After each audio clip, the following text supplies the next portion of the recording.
Okay, so here's the new SX4. This is the manual 6-speed. 115,000 kilometers on it. I just picked it up. So just going through the preliminaries. As I said, it does have one serious issue that I'll get to shortly. But yeah, I just took off had a huge roof rack on it. Of course, no keys. So I cut it off. It's a mess. I have no practical use for this, and I don't imagine it's doing much for the drag coefficient of the car. So yeah, I wanted that off. First things first. The issue that this thing has, one of the issues it has, is the instrument cluster actually goes dead. Like the whole instrument cluster, the lighting, the there you go. Just did it right now. It's not the instruments. Let me put some load on here. I kind of have a little bit of a theory, but I don't know if it's accurate or not. There's no heated seats. There's no electronic stability program on this, guys. No traction control. It's kind of a base model, shall we say. Don't want to have to talk over that fan, but I don't want the load on. I'll put the yeah, what else can I put on? High beams. So what I noticed, I don't know if I'll do it now. Not doing it at the moment. Yeah, can you see that? Yeah, I'm sure you can see that. You see that flicker? Yeah, you see that flicker? So, I think one of the diodes has gone in the alternator. I don't know that for a fact, but when that was flickering, let me see if I can get it to do again, a particular RPM, there we go, it's flickering. You can see the dash lights flickering. In fact, you can see the headlights flickering in the garage there, I think. Yeah, there, it flickered. I think one of the diodes has gone in the alternator. It's only a suspicion, guys. I don't know. What I'm gonna do is I'm gonna look for DTCs on this. excuse me, on the scan tool here. The only thing is, if there's an excessive ripple on it, is that going to show up as under voltage or excessive voltage? I don't know, but I don't think that is a coincidence. See if we can get it. There's the flicker, and there's the flicker on the instrument panel.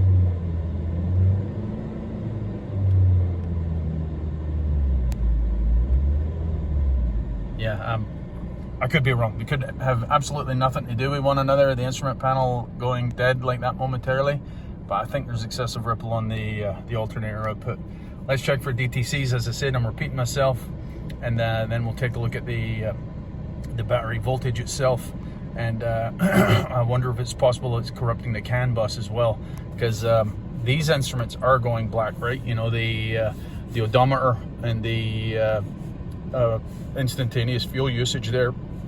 This is a new instrument panel for me, guys, but I take it that's what that is, depending on what mode you're in, of course. You can hear it on the fan there, guys, as well when it's flickering, and it's actually, I think it's affecting the RPM a wee bit as well. Perhaps it's the voltage, perhaps it's the regulator and not the diode, but anyway, let's see if the car can tell us anything useful here. Since it's brand new, might as well just do an auto scan, let it go through its thing. I'll bring you back in a minute here.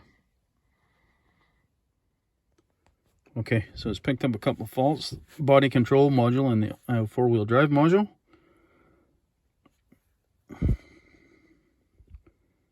Trouble codes. Battery voltage too high. Okay, that's consistent with a regulator issue, isn't it? And that does make some sense, because you can see the surging of it looks like the surging of the on the battery line. You can see perhaps it's going too high. We'll take a look at it in the live data in just a minute here, and I'll put a meter on it. But the guy said he had a battery replaced just recently because there was a bad cell. Perhaps the alternator is actually overcharging. The new battery was put in literally just the other day. Hopefully, if the alternator is putting out too much voltage, it hasn't done any damage. Okay, so that makes sense. So we'll skip that. I'll leave that be. I don't want to erase anything. And I suspect probably the all-wheel drive module is going to see over voltage as well. I don't know that for a fact. It's just a guess. Loss of communications with ABS or electronic stability program. That's a history code. Okay.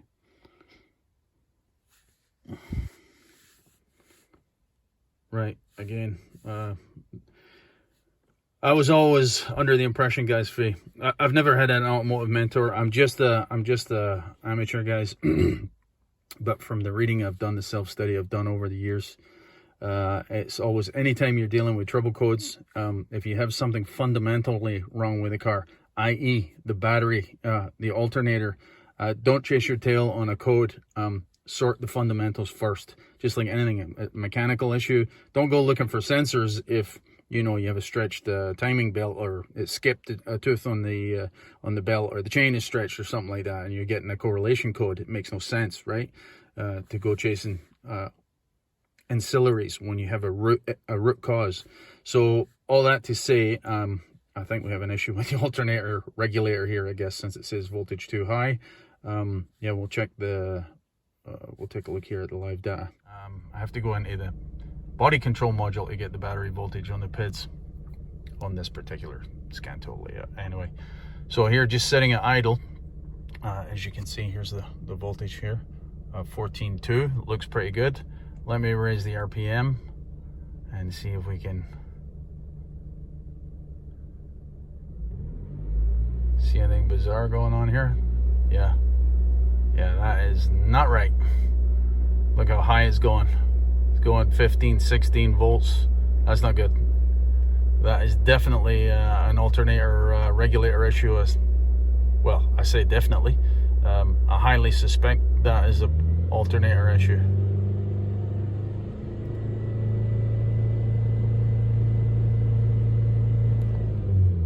Okay, let's go back here.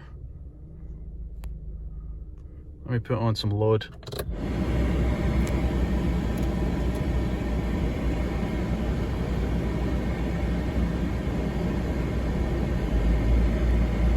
Same thing, take it up to the RPM where it starts to become an issue.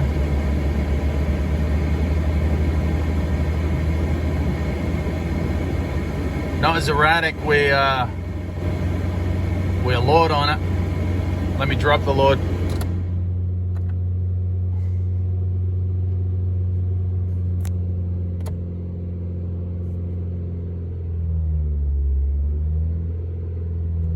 Seems to be that particular.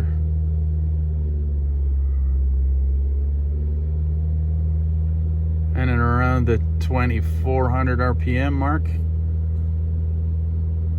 Yeah, that is going pretty high, as you can see, right? 16.6. That is not good.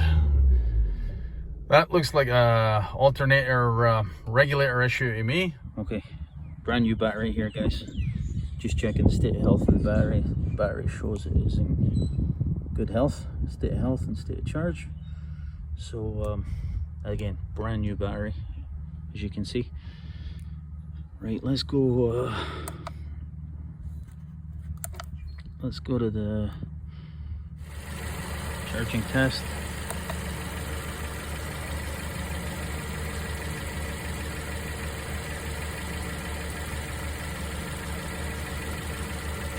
$2,500 RPM.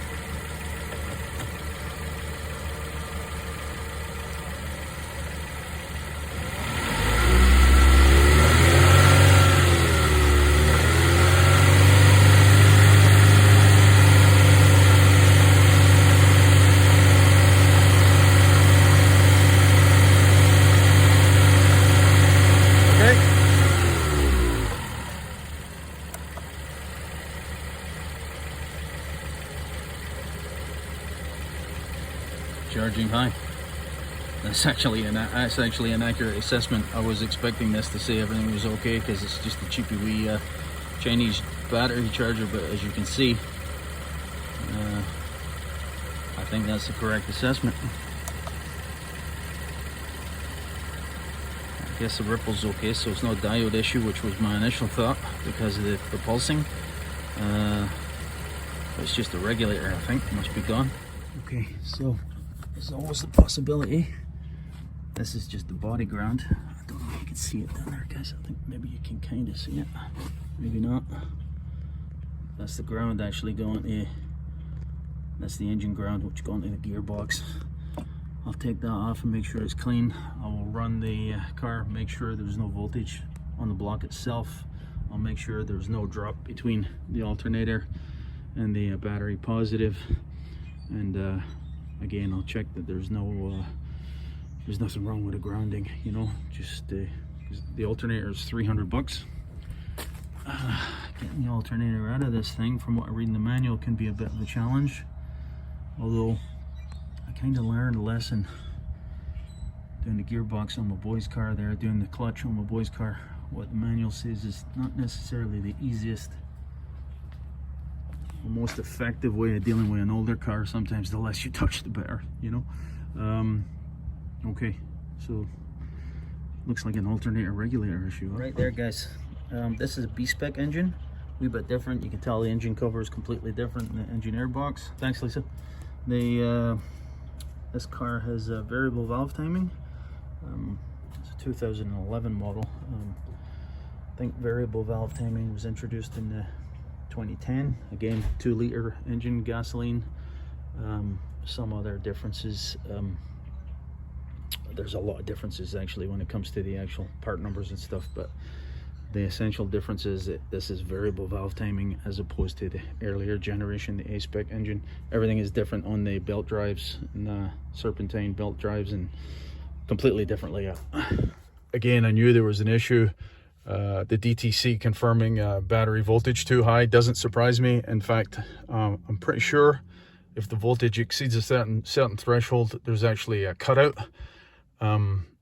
Perhaps it's actually hitting that limit when the instruments actually go blank here. Although you think it would just revert to battery voltage when the alternator output is cut, but yeah, I'm not sure about the actual finite details of that. What else? Yeah, just, you know, some weird stuff when you get a new car, you know. The split seat there, it's missing a bolt, so the whole thing is adrift. How come? Like, how does that happen? Yeah, you don't know, right? Who knows? Yeah, I'll leave it at that. Again, 2011 SX4, guys. I've always been in the market for a 6-speed manual. This is in fact a 6-speed manual, as you can see. And yeah, got a couple issues that needs sorted out. The mount member, the longitudinal structural member, is gone in this. I've done a video in the past on my other car, not that one, the one that's out on the street that you can't see at the moment. I changed that. That's not really a big deal, so I'm gonna get one of them and replace that. I can hear some front end knocking going on, so I'm sure it's the usual, the ball joints, so a couple of control arms, vertical links, you know, and I'm sure there'll be some other surprises along the way, so I'll leave it at that for now, guys. Yeah, just an initial look at the 6-speed SX4 I've got my hands on. I'm not going to keep all these cars, by the way. I have no intention of having 4 SX4s in my driveway, because I don't have a big enough driveway. No, I've got to make some decisions on what's going to go. I think I'm going to actually get rid of my car. Can you see it there? There it is on the street. It's got 412 on it now.